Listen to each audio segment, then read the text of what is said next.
I don't remember their names. I know Nadler and Schiff because of the nicknames that go with them. Humpty Dumpty and Shifty Schiff.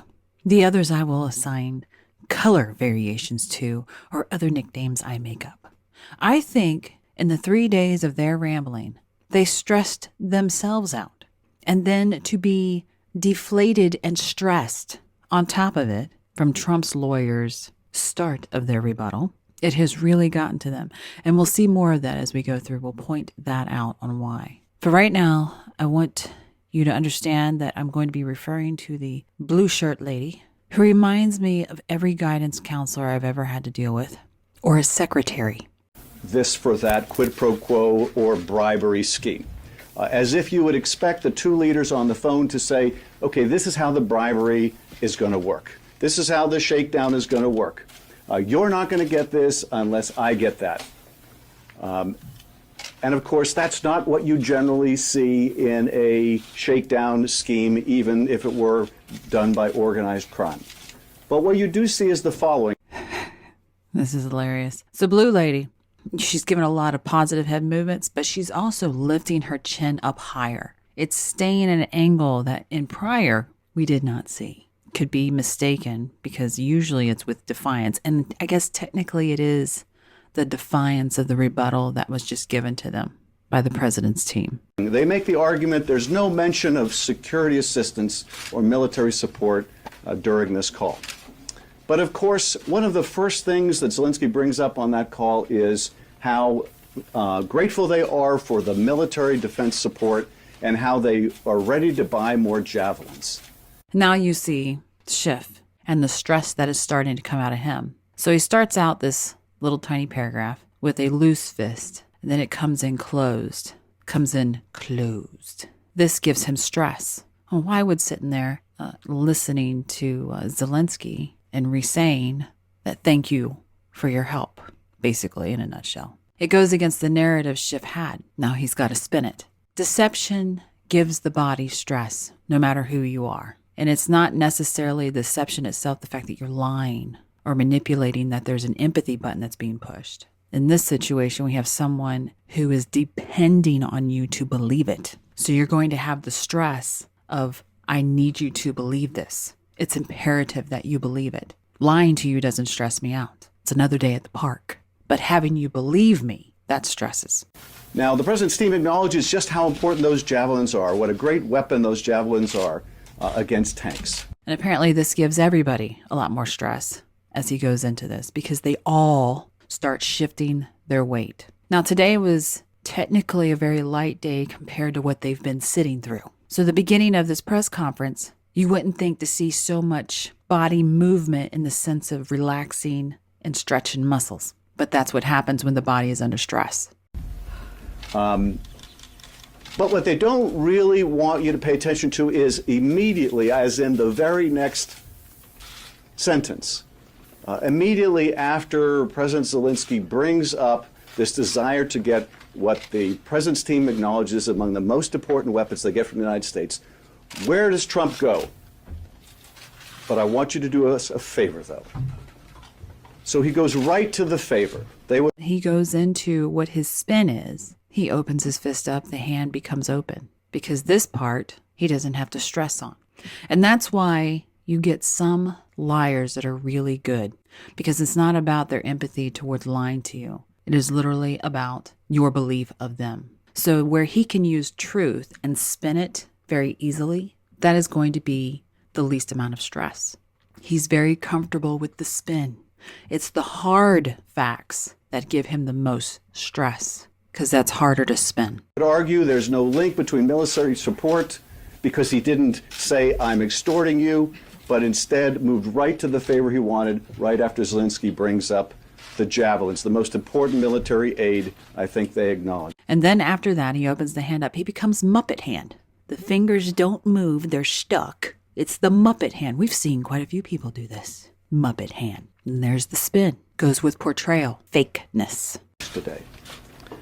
They also say, well, there's no explicit quid pro quo mention in the head of state call on the White House meeting. But there's truth in that, so there's no stress in the hand. It actually moves. You see the fingers move. It's loose. We've gone from Muppet, from the spin, to loose. And he does this throughout the whole thing. But now you know what to look for. Of course, they're prepped. Zelensky was prepped And there goes Muppet Hand back. for this call, and the president was prepped by Rudy Giuliani for this call. And so what do you see? You see the Ukrainian leader being asked to do these investigations by the president and repeatedly committing to do the investigations. And The lady in blue, head up, flexing the jaw. And the black lady in the black is just staring into space. And the Cory Booker lookalike staring into space. And the guy that I don't think is going to survive past impeachment is staring off into space, hoping he doesn't faint. he hasn't said publicly that there was a quid pro quo, that he was being shaken down, as if a country wholly dependent on us is going to admit to being shaken down, which would not only irreparably break any relationship that he has with the president. So now that we're at a wide shot, you see the gray lady with the blonde hair. She's squinting in. She's tight-mouthed, and she's leaning forward.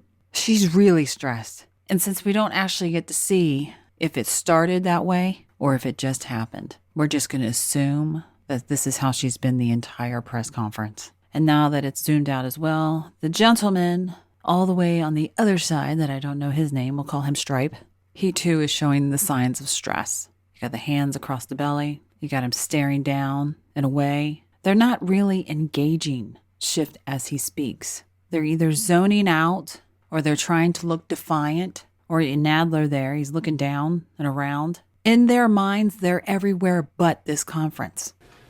Now, next they argue that the security assistance flowed on September 11th and they got the meeting on September 25th. It's the we got caught, no harm, no foul. But as we discussed during the trial, there was enormous harm to the U.S.-Ukraine relationship. There was enormous harm, even with the pause in Russia learning that this president could be so easily manipulated into withholding aid from our ally. There was damage to the confidence our allies around the world have in us because they would learn that we would do such a thing. There was damage because without an act of Congress, they didn't mention this today, without an act of Congress, it literally took an act of Congress, Ukraine wouldn't have gotten 35 million of that aid because of the president's actions. Okay, so Nadler isn't feeling very well. And this has nothing to do with this little conference they're doing, but he's picked up his hand and he's put it onto the podium. And he's using that to steady himself. Now, I do not know what's wrong with him, but it doesn't look good. And when you don't feel good, you try to distract yourself. Now, it has nothing to do with what's coming out of Schiff's mouth, but he's got his hand up there and he caresses the side of the podium, trying to distract himself. You look at something or you're hearing something that's already stressing you out. You've gone through these 3-4 days of absolute stress, and now you've been deflated, and you're already at death's door and standing here where you probably should be sitting somewhere in a hospital bed. There are little tricks that the body will do, the mind automatically looks to do and distract itself from pain, getting it to focus on something that is menial as grain of wood, and the nice lines would give a nice little endorphin kick because it's a simple pattern that the brain likes. Think of it like when you see the pictures where everything's a pattern and there's something out of balance and your mind doesn't like it and your body physically reacts. Well, when it's a nice picture, the body reacts as well, but it's a nice reaction. And that's what he's doing with that piece of wood. He was caught, yes, and he was forced to release the aid. That does not mitigate his wrongdoing, nor does it lead us to have any confidence he wouldn't do it again. Now, they also say the meeting took place in the European Union and And you can actually kind of see if it's working or not working. He quit looking at it because it's not really working for him to stare at it. But his finger sped up in a pulse. So it speeds up, stops, slow, speed up, stop. So it gives some relief, but not enough. They also, and this is the overarching argument, continue to maintain the president. He's got his papers in front of him. Nadler does. He's ready now for his turn. He knows he's supposed to be speaking. He already doesn't feel good, and he's already been trying to distract himself. So he's got his papers in his hands. He's adjusting himself like, I'm making these little movements. You see the paper. Come on. It's time to shut up and let me over. Did nothing wrong. This may be the most dangerous point they make, because that means basically you can seek, as President of the United States, to get a foreign nation to help you cheat in an election. and you can do it through any means you like. That is so deeply destructive of our national security. He's so irritated. So he's playing with the wood, and he keeps looking back and forth. Towards Schiff, towards paper, towards Schiff, towards paper. I'm ready. Get out the way. And then he just pretty much almost gives up, like, oh, it is not going to happen anytime soon. Takes his hand off, plops his arm on the little podium, and he knows he's stuck waiting for this windbag to shut up. Zelensky has to go to the mic and announce. Now he's pretty much almost completely given up. The paper has now gone down. He's holding his face. It's really bad if your own colleagues can't stand to hear you talk. And the last thing they want is more of the truth to come out. Mr. Nadler. Thank you very much. The Cory Booker lookalike, as he steps back to give room, actually starts to smile. A little hint of like a smile, like it's almost over. He's finally shut up. I want to make a number of points. First, the general point. You heard Adam and I, and probably most of the other managers, say over the last few days that predict that the president's case would not go into evidence. It would not deal with the substance of the accusations because they can't defend the accusations. They would go into process. They would talk about how the House managed. Now you watch Schiff, and he is staring down towards Nadler. He is watching him closely because he micromanages. Whatever personality defect he has, part of it is micromanaging. Very controlling. Managers were terrible about the House procedures, were terrible about how we deny due process, etc. He also keeps mouthing like he wants to speak too, and then he closes his mouth back, trying to control himself. And it gives me insight that if he has this much trouble controlling himself and just in this short span of time and Nadler standing there starting to speak, just imagine what he's like behind closed doors. But they wouldn't address the realities of the case. And they couldn't address the realities of the case. And by the way, when they say that the House should have brought the witnesses by now, where are the witnesses? Remember, the president gave a blanket order to everyone not to testify. All members of executive agencies. The people who testified in front of the Intelligence Committee were defying direct orders from the president. There are witnesses we wanted in the Judiciary Committee. There are witnesses Adam wanted and others in the Intel Committee. We've gone to court for them. We've been in court for 8-9 months since April for Mr. McGahn, for example, and we haven't gotten them. And why haven't they testified? Because the president has told them not to testify. They will eventually. You've seen a lot of mouth movement from Adam as well, and he's giving hard swallows throughout Nadler's little speech. You heard them say today, as they said the other day, that we denied the president due process. We denied, again, it doesn't deal with the issues in the case, but we denied the president due process. We in the House. We wouldn't let them testify. They had secret hearings in the basement. You're watching Adam's mouth right now. It is just going to town. He does not want this area even to be visited. Shut up, Nadler. Just shut up. You don't talk about that. We don't. Shut up. Well, the Intelligence Committee held hearings in the basement where all the Republicans and all the Democrats from 3 committees were there. Could ask any questions they wanted. And then they had public hearings where all the Republicans could ask any questions they wanted. It was a nice zoom in too, right before Nadler's mouth goes out. His lips are barely moving, like, shut up. Oh, this is hilarious. It must drive him absolutely insane to see a crack somewhere. And the way Congress gets information about what the government is doing, about what the executive branch is doing, about maybe we should change this or change that or leave that as it is or whatever, is by asking for information, is by getting members of the executive branch to testify and subpoenaing them when necessary.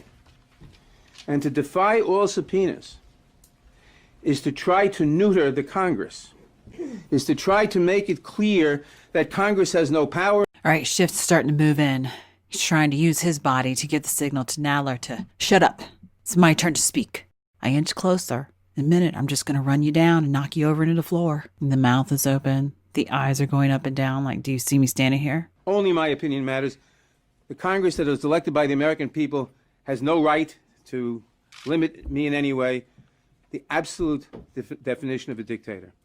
And if this government, if this country is not going to become a dictatorship, if our democracy is... Okay, so I'm not taking a step forward. I'm going to lean forward now and move my notebook. Oh, just push him over, Schiff. He won't mind. ...is going to be safeguarded, you cannot have a president who defies all congressional subpoenas, who defies all requests for information, because that is guaranteed to make him a dictator, or in his to attempt to make him a dictator. He's not even going to wait for him to leave. He's just going to move in. Get out the way. And Nadler's like, all right, I get the message, but I'm not done speaking. Jay Sekulow, one of Trump's defense lawyers. Pretty good, actually. It's not exactly riveting testimony, but I'd rather fall asleep to the truth than be made an irritated old woman with a lie. Now, remember, he's gone through the same thing that the House managers have all gone through. He's had to sit there for 3+4 days, listening to their riveting testimony of hearsay and speculation. So he should be pretty much at the same exhaustive level. But note the difference. I can't make any determinations as to how long our proceedings are going to go. We got to base it on what they do. And in terms of the president's mood, are you updating? I'm not doing presidents. I don't do that. I don't discuss conversations. Well, if you say updated. But he actually gets a chuckle. There's jovialness in his mind. It is not straight stress. Now, you can have the mind under stress, and that will show in the body. And it shows in the body worse than if it's just the body, because your body itself can only be under stress and the mind be free. And oddly enough, the body recovers a hell of a lot faster when there's no mental stress and it's just body stress. Bodybuilders can tell you this. So the fact that he's able to be jovial tells you a little bit about where his mind is at. I think he's on. I have no idea. I think he's either in Davos or on the way back. Yeah. Okay. Last question. Jay, yes. How much of your presentation will be based on rebutting what you're hearing today in the next 2 days versus? So he stops there for a little bit. He quits swaying, but he's still moving because he's listening. Because somebody's asking him about his strategy. Now, anybody going into battle definitely doesn't want to give away their strategy or even a hint of what they may or may not do. Only fools tell the enemy what their plan is. Apparently, Jay isn't a fool. The legal arguments you guys make. Well, look, I think it's a combination of both. I mean, we will challenge aggressively the case that they're putting forward. So he goes in. He's being honest, but withholding. And you can see the withholding because he's not loose in his movement. And his head is kind of come down. He went from that upward listening to coming and drawing himself in, that withholding. But he's not being deceptive. So you don't see that deceptive stress where the body tightens up and just goes, oh, hold on. And the muscles are reacting and they're trying to get blood through. That doesn't happen. It's like walking a minefield. You're cautious, but you keep going forward. On what we're hearing. And we also have an affirmative case that we're going to make as well. So we're going to do both. Thank you very much, everybody. And then he ends it. He doesn't long-wind it. He doesn't micromanage it. He doesn't deceive. And if he can't answer the question or don't want to answer the question, he just says so. It's very simple. And you see his body, even after the 3-4 days of listening to the long-windedness, is doing a lot better. He's still able to smile and he's still jovial. And that is a mind that is not stressed from deception. For those that may not know, we've had a few videos that have been taken down recently. And to remind everyone that our content is also available on BitChute, BitTube, and now Library. I've also included a sample tutorial video to Library and included a referral link at the top of the description of this video that when you register will award you some credits that should enable you to watch the video on Library. If you like it, please share and subscribe. Thanks for watching.